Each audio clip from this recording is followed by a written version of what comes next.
Olá, segundo ano AFD e segundo BFD, disciplina OTP, Organização do Trabalho Pedagógico.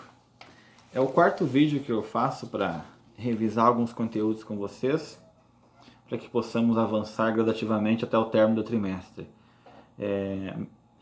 Nos três primeiros eu falei sobre o que nós usamos para elaborar o PPP, quais os elementos que são essenciais, e dei uma ênfase no marco situacional e no marco conceitual, o que eles são, o que contém. No vídeo de hoje eu queria falar com vocês a definição rasa de marco operacional, né? Uma definição sem entrar nos elementos.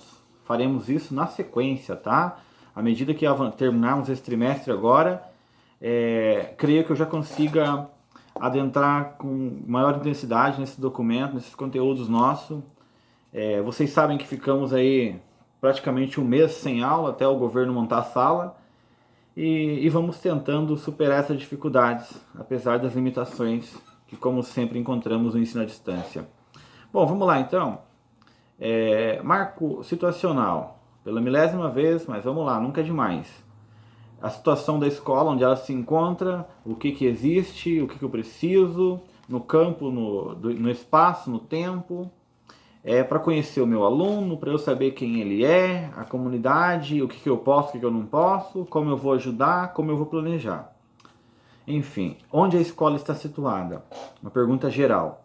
Marco conceitual, grosseiramente, o que eu quero chegar? Qual é a minha definição de escola? E aí com todos aqueles elementos que eu comentei com vocês nos vídeos anteriores. O marco operacional é outro que o nome dele também já fornece um elemento para distinção. Operacional é como eu vou fazer, né? Os funcionários operacionais são os funcionários que vão executar determinada função. Então, o marco operacional, grosseiramente, estabelece as ações práticas que serão feitas para que os objetivos que estão presentes no marco conceitual sejam alcançados. Eu vou dar um exemplo com uma avaliação, porque a avaliação ela é um item que tem concepção de avaliação no marco conceitual e também tem no marco operacional. Então eu vou diferenciar a avaliação nos dois marcos para que você possa diferenciar um marco do outro. A avaliação no marco conceitual estaria assim: o propósito da educação da avaliação diagnóstica, formativa, que leve em consideração o elemento tal do aluno, que reconheça em transição, enfim. Eu vou teorizar sobre a educação. O que eu quero, o que eu espero, quais são os princípios implícitos e explícitos na formação do estudante para que eu venha avaliá-lo. Isso no marco conceitual. E no marco operacional? No marco operacional eu vou dizer como será feita a avaliação. Por exemplo, a avaliação da escola será dividida em eixos tal, em bloco. A organização é trimestral, é semestral, é bimestral. A outra questão, tal eixo será composto de trabalhos, tal eixo de avaliação X. Aí a escola e os professores terão liberdade. Eles vão querer fazer o modelo fixo, estabelecido, ou vão deixar mais flexível para cada professor de cada disciplina ou componente curricular avaliar seu modo. Por exemplo, no colégio que nós estamos inserido, o marco operacional da avaliação, e está no regimento também, é um marco bastante rígido, porque eu sou obrigado a somar tanto de N1, tanto de N2, a R2 vai ser tal dia, é tudo delimitado, não há como você fazer um trabalho à sua maneira. Normalmente em outras escolas você vê que o professor tem maior autonomia para estipular a formação da nota. Então aí vai da organização das pessoas, se vão deixar uma média livre para os professores chegarem ao final, que é o 100%, né, de 0 a 100, ou se vão estipular mecanismos diferentes para chegar nessa soma. E aí, sempre lembrando, né, tem que ter as recuperações, retomada de conteúdo, tem todas as descrições também no marco operacional. Mas eu vou entrar com vocês, item por item, em outro momento. Nós não temos tempo de fazer isso agora, por causa do fim do trimestre, dia 29. Bom, eu acho que agora vocês são capazes de diferenciar os três marcos, né? Vou pedir isso também na avaliação, uma questão para você diferenciar cada um dos marcos. E no situacional e conceitual eu vou cobrar um pouquinho mais. O operacional eu vou deixar mais leve. Hoje eu queria falar com vocês de um tema que está batendo na trave sempre aparece. Em OTP você puxa uma coisa e vem tudo junto, né? Eu queria falar com vocês da PPC. Para da PPC iremos falar da BNCC. Então vamos primeiro na PPC. PPC é a chamada Proposta Pedagógica Curricular. Ela está contida dentro do marco operacional. Normalmente você termina os 3 marcos do PPP, faz referências e na sequência insere o que chamamos de PPC, ou Proposta Pedagógica Curricular. O currículo, como vocês já sabem, o formal ali, são as disciplinas que compõem a nossa, grosseiramente, tá? Depois eu darei uma definição melhor. São as disciplinas que compõem a nossa grade. Você fala grade curricular, ou seja, quais disciplinas nós temos? Nós temos ATP, nós temos fundamentos disso, temos fundamentos daquilo, química. Então, a PPC vai estabelecer como essas disciplinas serão trabalhadas naquela referida escola, certo? Fica claro isso para vocês? Toda disciplina tem que estar contida na PPC. Se vocês abrirem na minha OTP, antes de eu fazer esse documento aqui, que eu chamo que é o Plano de Trabalho Docente, né? Antes de eu fazer esse Plano de Trabalho Docente, se faz necessário eu conhecer a PPC. Senão eu não consigo fazer, certo? Por que eu não consigo fazer? Porque a PPC vai constar quais elementos, quais conteúdos serão trabalhados, de que forma, enfim, vai ter uma visão do colégio ali. E eu vou, junto com a minha visão de professor, com os meus pares que planejam comigo, né, com os meus colegas professores também, eu vou estipular como vai ser feito o trabalho. Algumas PPCs estão mais flexíveis, outras mais rígidas. As mais flexíveis normalmente são menores, eles especificam menos coisas. E as mais rígidas delimitam minimamente cada assunto, vai depender de cada escola. Bom, eu vou pegar aqui a nossa referência lá do estado do Paraná para comentar com vocês alguns elementos da PPC, para que vocês possam já realizar a próxima atividade que postarei amanhã. Elementos, né, da PPC. Matriz curricular, que é as disciplinas que compõem. Por exemplo, segundo ano de formação docente, qual que é a matriz? O que é a matriz disciplinar? São as disciplinas ou componentes curriculares que compõem a matriz de vocês. Ó, tem tantas aulas de física, tantas de biologia, e isso é chamado de matriz curricular. Quando você for fazer uma faculdade, se você for fazer, você pode escolher muito da faculdade pela matriz. Ah, eu ia fazer aquela disciplina, mas tem matemática, não quero mais. Ou tem inglês, não quero mais. Enfim, a matriz é isso. Ela especifica de modo genérico ali o nome das disciplinas. E se eu olho o nome da disciplina, por exemplo, alguém que não é de formação docente, quando você comenta, nossa, eu fui mal em OTP, eu fui mal em TPI, a pessoa fica falando, mas o que é OTP? O que é TPI? Essas siglas que nós usamos hoje em dia porque estamos habituados a usar, né? Alguém de fora não sabe o que é. Ou mesmo, o que é organização do trabalho pedagógico?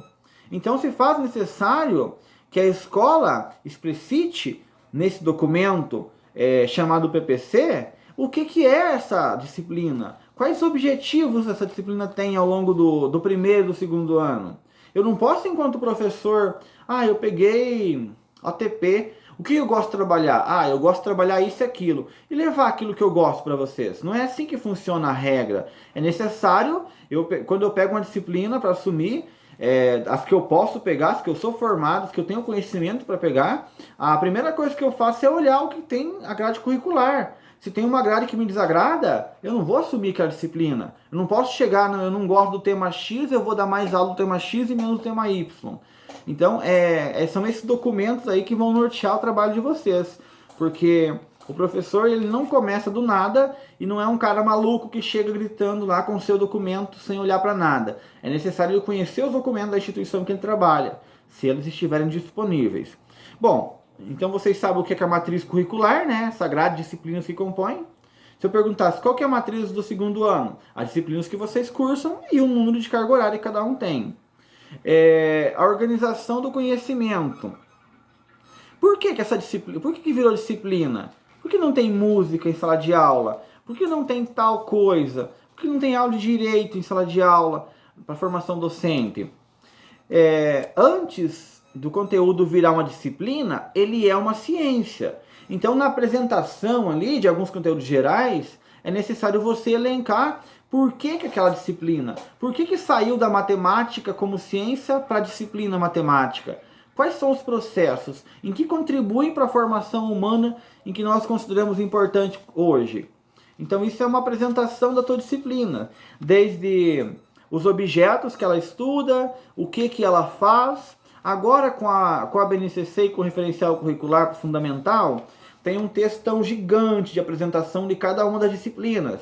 Mas você pode selecionar, você pode ver o que é útil para ser o que é relevante para a tua realidade e manter uma parte geral e acrescentar a tua parte diversificada na hora de fazer esse processo. Bom, dá para entender então o que é essa noção de apresentação da disciplina aí, para que serve? Eu creio que tenha ficado bem claro, né, a importância da disciplina.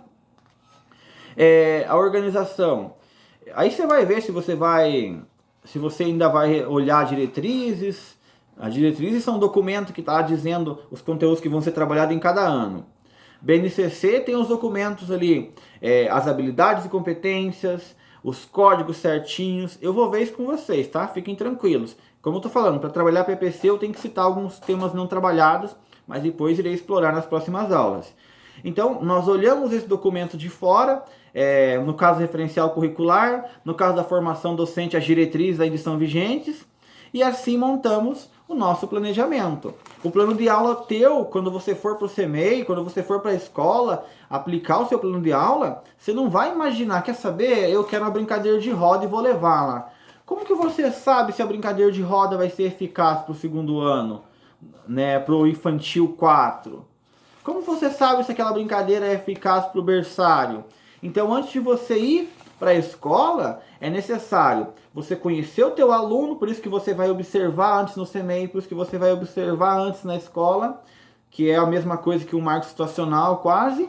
E é necessário você entender também a organização, as diretrizes. Para qual habilidade? Aí vai ter ali na diretriz de Araucária, de Contenda, de Curitiba, da região toda. Tem as habilidades para cada ano, para cada nível, para cada ciclo. Então você olha, o objetivo é desenvolver tal coisa. A tua atividade, seja lúdica ou não, tem que atingir um objetivo daquele. Ou então você não consegue. Aqui no RCO, que eu faço registro para vocês sobre as aulas que eu leciono, se eu não atingir os documentos, eu nem consigo registrar. Porque vem fechado para mim. Ou eu minto. Vocês querem que eu minta lá no sistema?